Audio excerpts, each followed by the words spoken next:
Apakah kesejahteraan harus selalu dibahas dalam hal yang bersifat materi? Nah, itu pertanyaan yang selalu membayang-bayangiku selama aku hidup 25 tahun ini. Jadi baru aku cari jawabannya dan inilah jawabannya aku persembahkan untuk kalian. Kesejahteraan sering disalahartikan sebagai kondisi di mana seseorang memiliki banyak uang atau harta benda.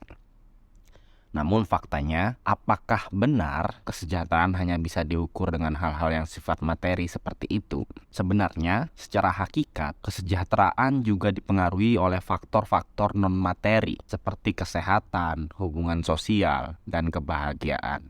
Sebaliknya, pandangan yang terlalu materialistis dapat menciptakan ilusi mengenai kesejahteraan dan mengabaikan pentingnya faktor-faktor tersebut. Jadi ini yang menjadi fragmen bahwa kadang-kadang orang yang memiliki kekayaan, mengejar kekayaan, pada akhirnya menjadi bahagia dalam hidupnya atau sejahtera.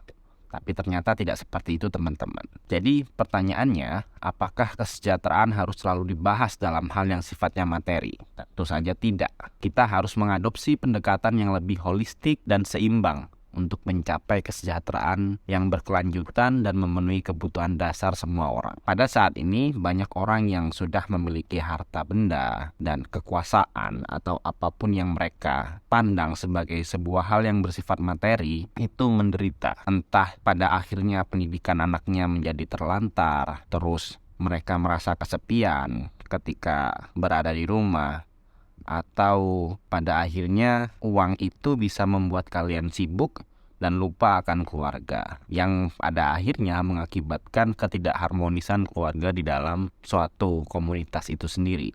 Nah, ini pun tidak bisa didefinisikan sebagai kesejahteraan dalam konsep yang holistik itu tadi. Kesejahteraan yang seimbang harus mencakup kepuasan finansial. Itu yang pertama. Yang kedua, kesejahteraan yang baik, hubungan sosial yang positif, dan kebahagiaan. Ketika kamu puas dengan uang 100.000, maka itu adalah kepuasan finansial. Jadi tidak harus punya 500 juta. Pada hari ini mungkin kamu hanya punya uang 50.000. Tapi ketika kamu besok mendapatkan uang 100.000, kamu akan puas secara finansial. Itu yang aku bilang, tidak harus 500 juta. Yang kedua adalah kesehatan yang baik. Banyak orang per hari ini memiliki uang, tapi mereka tidak memiliki kesehatan. Karena kecenderungan orang yang memiliki uang banyak itu pasti telah mengorbankan kesehatannya, memforsir waktu, dan lain sebagainya. Yang selanjutnya kan yang disebut sebagai hubungan sosial yang positif. Hubungan sosial yang positif contohnya ketika kamu berteman di tempat kerja, atau kamu bisa ngobrol sama orang tua dengan baik, atau simply seorang yang memiliki anak lalu punya hubungan yang sangat baik, bisa ngobrol dua arah, diskusi, dan lain sebagainya bersama anaknya. Itu kecenderungan untuk mewujudkan yang namanya kesejahteraan itu sangat penting. Banyak orang per hari ini menderita salah satu masalah dalam dirinya ketika berkomunikasi dengan orang tuanya, dan juga sebaliknya. Yang terakhir adalah kebahagiaan.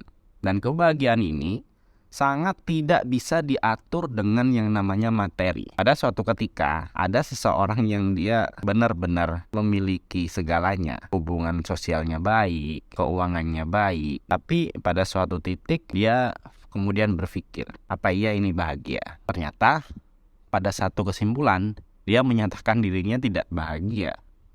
Dengan segala level yang diinginkan orang lain. Uang ada, hubungan sosial baik, tapi dia tidak merasa bahagia, dan dia menyatakan dirinya pun belum sejahtera. Nah, inilah sulitnya untuk menakar yang namanya kesejahteraan yang secara holistik, yang tidak hanya diatur dari sisi materi. Jadi, apakah kamu sepakat kalau sebenarnya kebahagiaan, atau secara besar, secara konsep yang besar, kesejahteraan tidak bisa diatur atau diekspektasikan lewat faktor-faktor materi saja? Berikan pendapatmu ya teman-teman di kolom komentar. Terima kasih, jangan lupa follow, dan semoga bermanfaat.